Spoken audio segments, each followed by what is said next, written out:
여러분 안녕하세요. 고서 속의 흙 이야기예요. 제가요 처음에 만화를 그릴 때 이 생각을 했답니다. 야, 우리나라에서 흙에 대한 최초의 책이 뭘까? 이거를 하다가요, 이거를요 제가 만화를 그렸어요. 이렇게 만화를 그렸거든요. 제가 흙과 비료 이야기 연재할 때 초기에, 그때 오덕화 과장님 퇴직하셨는데요. 퇴직하기 전에는 편집국장 하셨어요. 그분하고 친하거든요. 저한테 형벌돼요. 그래서는 만화 제목을 이렇게 흙과 비료 이야기라고 하자, 이렇게 얘기도 하고 저런 얘기하다가 제가 그렇게 물어봤어요. 흙에 대해서 처음 나온 책이 뭘까요? 물어봤더니 우리 오덕화 국장님이 그런 말씀 하시는 거예요. 농사직설이나 나와 있지 않을까요? 그래서 책을 찾아봤습니다. 그래서 이 만화를 그렸어요. 흙에 관한 책이 언제 만들어졌을까? 신라시대, 조선시대에 만들어졌어요. 기록에 따르면요, 조선시대의 농사에 관한 책이 처음 나왔는데 그게 농사직설이랍니다. 농사직설이요. 이거는요, 정초 변효문이란 분이 1429년 세종 11년에 왕명에 의해서 편찬한 최초의 농사와 관련된 책이랍니다. 지금은요, 이렇게 어린 아이용 해석한 책도 나와요. 이거는 지방에 있는 권농관의 지침서로 사용을 했는데요. 10개 항목으로 나눴답니다. 이 중에서 토양은요, 지경편에 논하고 밭갈이에 대한 내용이 들어있었습니다. 그 다음은요, 두 번째는요, 성종 때 나왔어요. 성종 때. 성종 때 강희맹이란 분이 은퇴해서 금양현, 금천, 지금 과천하고 막 이렇게 뭉쳐진 큰 지역이에요. 그 지역에서 개인의 경험과 견문을 모아서 금양잡록을 만들었습니다. 이분은요, 상당히 학식이 많으신 분이에요. 그 책이 금양잡록입니다. 이렇게 생기셨어요. 1424년에 태어나서 1483년에 들어가셨는데, 뛰어난 문장가이고요. 그림도 되게 잘 그려요. 이거는요, 아쉽지만 도쿄 국립박물관에 강희맹이 그린 그림들이 전시되어 있답니다.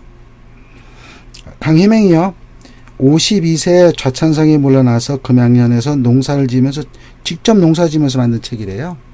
그래서 개인의 경험과 견문으로 지은 책인데, 농부들과 얘기를 막 하면서 친하셨나 봐요. 그래서 얘기를 다 정리해서 일종의 농담이랍니다. 농업과 관련된 담소, 이런 얘기들을 모았습니다. 이게요, 나중에는 인조 때 농가집성이라고 하는 정말 우리나라의 농업 교재의 책의 중심이 되는, 이런 책을 만드는 데 기본이 됩니다. 이분이 하신 말 중에요, 그런 게 있어요. 그런 게 있어요. 앞에 거 볼까요? 뭐라고 되어 있냐면요, 옛날에도 흙을 검사하면서 농사 지었을까? 검사했답니다. 기계로 검사하지 않고 이렇게 입으로 맛을 보면서 검사를 했는데, 사실 이게 발전해서 우리 농촌진흥청에 흙투람이 만들어진 거나 마찬가지죠. 흙투람이요, 세계에서 1등짜리예요. 저만큼 잘 되어 있는 거 없어요. 우리들이 잘 쓰지 않기 때문이죠. 제가요, 나중에요, 흙토람을 보는 방법을 아주 잘 설명해 드릴게요. 그래서 흙토람에 들어가서 내 집 주소만 치게 되면 토양에 대한 모든 걸 알게 해 드릴게요. 농사직설에 보면 이렇게 했답니다. 땅의 좋고 나쁨을 한자 깊이에 흙을 찍어 그 맛을 보고서요, 단맛이 나면 상이요, 쓴맛이 나면 한이라, 이렇게 얘기했답니다. 매우 과학적입니다. 통기가 잘 되고요, 미생물이 잘 활동하게 되면 단맛이 나요. 배수가 안 되고요, 미생물이 풍부하지도 않고 양분도 흡수할 수 있는 형태가 아닐 때는요, 쓴맛이 나요. 즉 단맛이 나는 토양은 이런 특성을 갖게 된답니다. 이렇게요. 공기도 잘 통하고 물도 잘 통해서 여기 있는 미생물들이 막 잘 자라게 되면요. 유기물을 먹고 마치 된장 만들듯 이렇게 자꾸 발효한 성분들이 토양에 남아있게 되죠. 그렇기 때문에 좋은 맛이 납니다. 그리고요. 거친 땅은요. 처음에는 깊이 갈고 나중에는 얕게 갈아서 부드럽게 만들어야 된답니다. 그래서 옛날에도요. 깊이 가리를 되게 강조했어요. 저거 어마어마하게 중요합니다. 전 세계에서 많이 쓰고 있는 가장 유명한 책에 저걸 가장 많이 강조합니다. 현재 토양학에서도 아주 깊이 있게 다루고 있는 내용이에요. 이거요. 그거는요. 별도로 강의할게요. 여기 이거예요. 알았어요. 처음에 거친 땅은요. 거친 땅은 깊이 갈고 나중에는 얕게 갈아서 부드럽게 해야 된답니다. 저거요. 여러분 염류집적 고민하시죠? 염류집적 해결의 첫 번째 방법이에요. 저게요. 토양을 이시를 다 측정을 해서 이시가 어디가 높아지는지를 보고 그 깊이까지 갈아 뒤집어 엎어야만 이시가 내려가요. 원래가요. 올해 농사를 지으면 우리나라 말로는 쟁기바닥층, 영어로는 플래티, 판상구조. 이렇게 되면요. 배수가 불량해지고 뿌리가 잘 뻗는데 방해를 해요. 왜냐면요. 물이요. 이렇게 내려가다가 못 내려가요. 밑으로는 못 내려가고, 이것도 이렇게 못 내려가요. 예. 이렇게요. 세계적으로 유명한 책, 브레디라는 그분이 쓴 책인데, 세계적으로 많이 쓰이는, 많이 보는 책이에요. 저걸 번역했거든요. 번역한 그 내용에도 이렇게 중요한 내용이 나와 있습니다. 예. 사람들이 막 밭을 가잖아요. 밭을 막 갈면은요, 쟁기를 막 갈면 이게 막 부풀어 올라와요. 갈았어요. 그러면 비가 오거나 농사를 짓다 보면 이 밑에 있는 흙들이 밑으로 내려와요.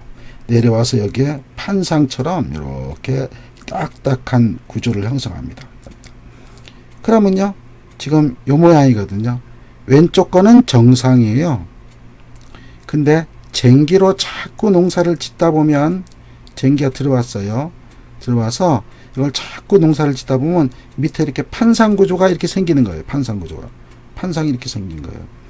그러면 원래 정상일 때는 뿌리가 그냥 곱게 잘 자라는데 밑에 판상 구조, 쟁기바닥층이 있게 되면 이 뿌리가 곧게 자라지 못하고 옆으로 휘어버리는 거예요. 큰일 나죠? 이거 안 보이는구나. 휘어버리는 거예요. 옆으로 휘어버리는 거예요. 그러면 물도 옆으로 가버리죠. 뿌리는 밑으로 못 내려가죠. 좀 두껍게 할게요. 예, 두껍게 할게요. 그러면 뿌리는 밑으로 못 내려가는 거예요. 못 내려가면 뿌리가 잘 뻗지 못하는 거예요. 이거요. 농촌진흥청에서도 연구했어요. 예. 이거죠. 왼쪽에 있는 것 15cm, 12cm 여기까지 있고 점토가 많아지고 경도가 높아지는 거, 딱딱한 게 많아지는 거예요. 그러면 밭은요, 여기만 갈면 안 돼요. 깊게 갈아야 된다는 거예요. 이거를 이까지만 가는 게 아니라 밑에까지 다 갈아서 이걸 다 뒤집어 줘야 된다는 거예요. 어마어마하게 중요한 겁니다, 이거. 아마 전 세계 다른 나라 사람들이요, 500~600년 전에 우리나라에서 이런 책이 나왔다는 걸 보면 깜짝 놀랄 거예요. 그래서 경도를 다 측정을 해서 경도가 높아지는 곳을 찾아내는 거예요. 이렇게. 이거는 별로 경도가 높아지지 않았네요. 왜냐하면 그러면 물이 흐르다가 여기 오면 밑으로 내려가지 못하고 옆으로 흘러버리는 거죠. 뿌리도 밑으로 내려가다가 밑으로 내려가지 못하고 옆으로 뻗어버리는 거예요. 이런 문제점입니다. 이렇게 중요한 내용들이 우리나라 1400년대 책에 다 쓰여 있답니다. 그래서 제가 고소 속의 흙얘기이라는 거를 만화를 그릴 때 처음에 그렸어요. 여러분요, 기록이라는 건 상당히 중요합니다. 우리 조상들은요, 농사를 지으면서 필요한 내용은 꼭 기록으로 남겨두는 지혜를 갖고 있었습니다. 여러분, 농사를 경험으로 짓는 거 아니에요. 과학기술로 짓는 거예요. 그래야만 실수를 반복하지 않습니다. 실수를 반복하지 않기 위해서는 농사일지를 꼭 기록해두는 습관이 필요해요. 그 기록 속에는요, 품질도 높이고 수량도 많게 하고 비용도 줄이고 이러한 기술들이 차곡차곡 쌓인답니다. 여러분, 오늘은요 만화 다시 보기였어요. 만화 다시 보기 중에서도 처음에 제가 만화를 그릴 때 설명했던 그 주제로 삼았던 고소 속의 흥 얘기를 다시 한번 동영상으로 만들었습니다. 여러분 어땠어요? 괜찮았죠? 네, 끝내겠습니다.